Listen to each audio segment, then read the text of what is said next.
Hi, I'm Evelyn Matthewson, author of Needle Painted Plants and Pollinators, and I thought I'd take this opportunity on this beautiful autumn afternoon to show you my sewing shed, my workspace, some of my previous work and what I'm currently working on. The garden looks a bit messy at the moment because it's winding down for winter, but as you know, that's the way nature likes it. So, do you want to come on in?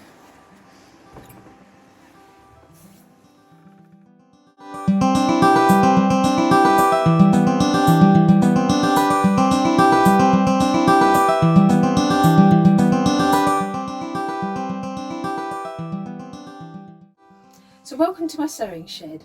It is a 7x5 summer house that my neighbour helped me build over a couple of days. I have insulated it and I've got some heaters out here so it's nice and cosy and a practical workspace. I've got lots of things in this summer house that I've collected over the years that give me information and inspiration. So I've got obviously embroidery hoops everywhere. We've got all my little nature treasures that I've picked up over the years, and I've got drawers full of them. I've got all my books. Again, there's information books and books for inspiration, and just books that I love down there.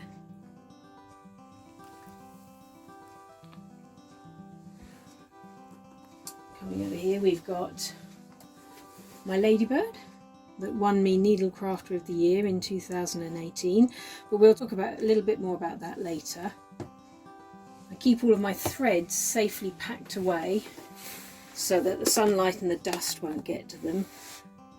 All of the ones in here are from Piper's, all of the ones in the small boxes, and then up the top here I've got all of the threads from DeVere yarns.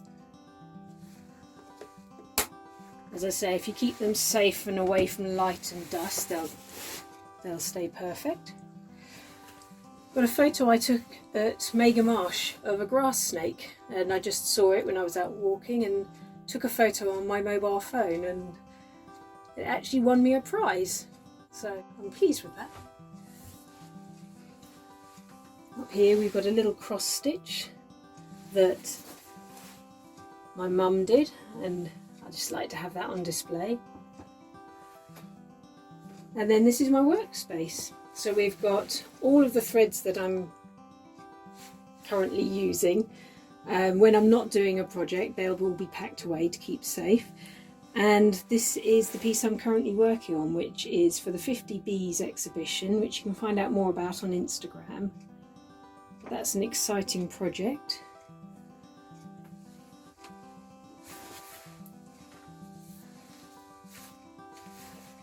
And so this is my little sewing shed where I spend most of my days out here stitching. It's nice and cosy and it works for me.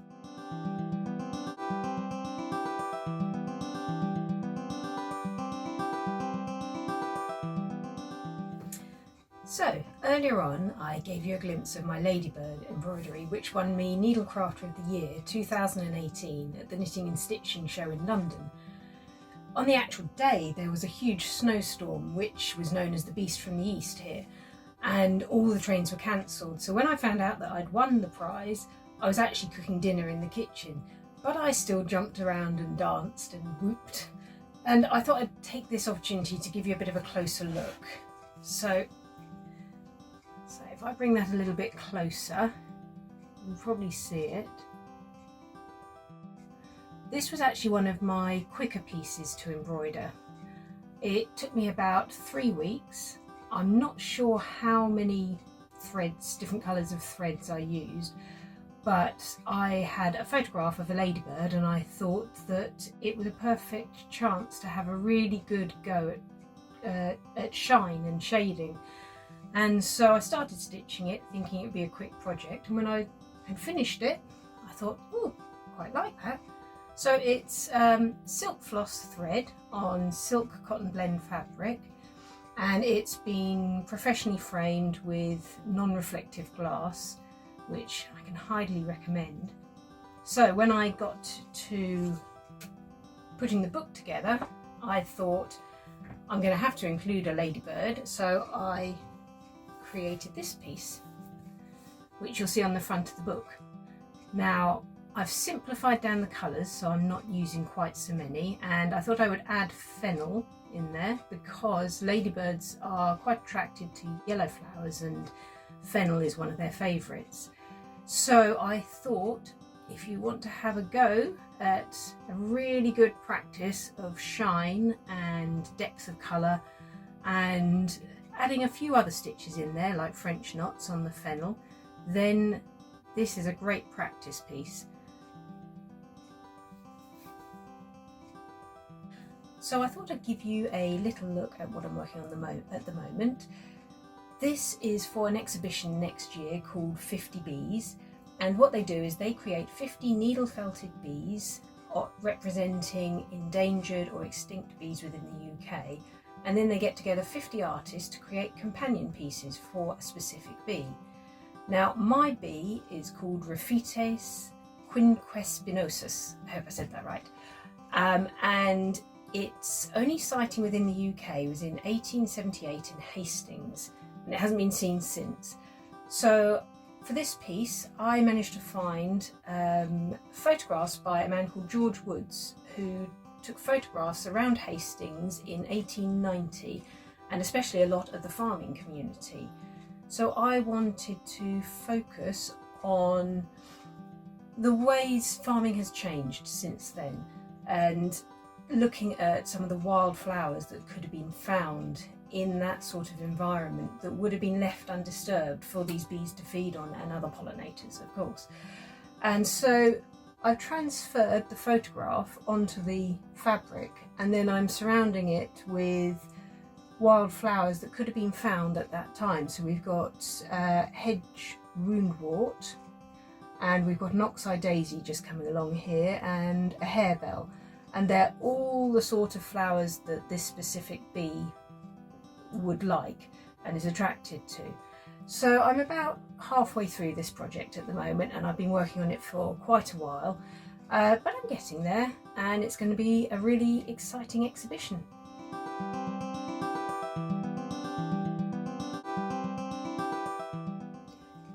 So I thought I'd give you a little look at what I'm working on at the moment. This is the oxeye daisy from the 50 Bees project.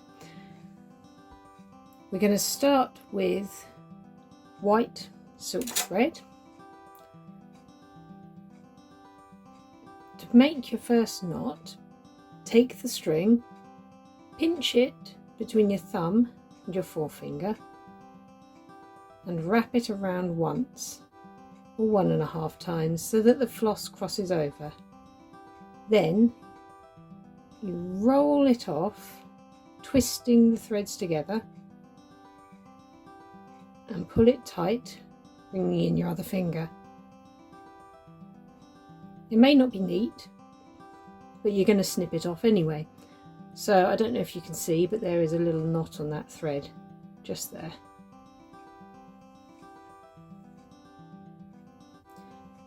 Next, we're going to thread the needle. Now, as I've mentioned in my book, I use very small size 12 needles.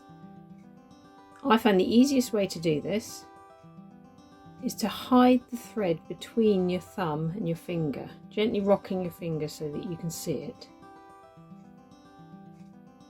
Take the needle, the eye of the needle, and slide it down through between your fingers.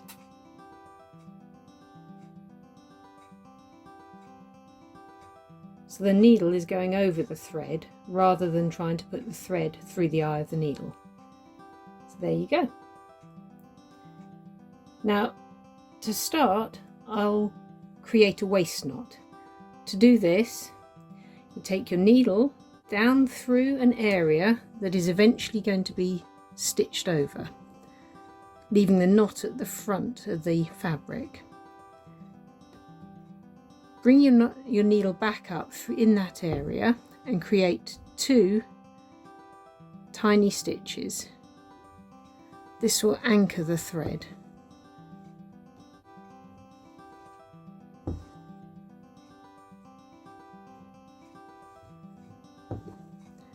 Then you're free to start stitching in the area that you want to stitch in.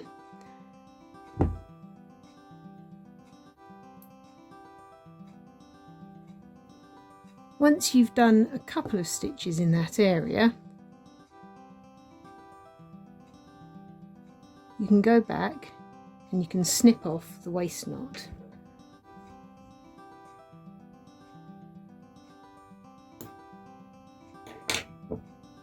There we go. Now to do a couple of stitches. Bring your needle up through your previous stitch, splitting the thread. This helps to anchor the thread down. Pull it through. Take it along. Now I'm working up and down the petal because I find that it can keep the direction lines a lot neater. Again, bring your needle up through, splitting the thread, and then down.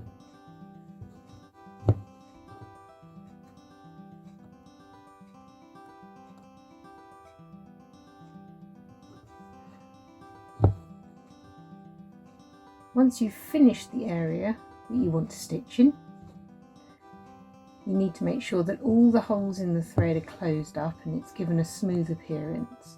So when your needle's done with or at the front of the embroidery, take the tip of your needle and comb the thread. That will smooth the appearance, close up any holes. You need to go back over these bits over here at some point. You can do this as you go along, or you can do it at the end. And it helps all the stitches to lie properly together.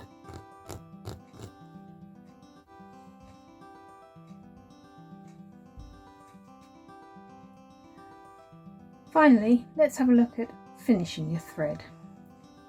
So, say this is my last stitch. We take the needle down from the front to the back. Then, similar to your waist knot at the beginning, bring your needle up in an area that's going to be covered with embroidery eventually. Create 2 tiny stitches again.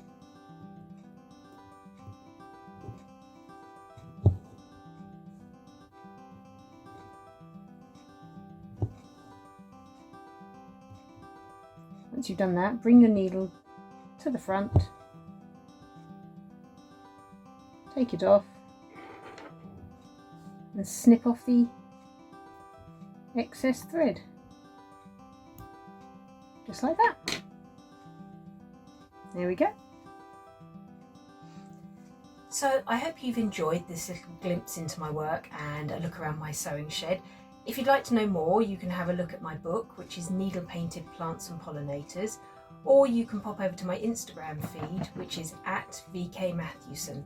But thank you for joining me. Bye.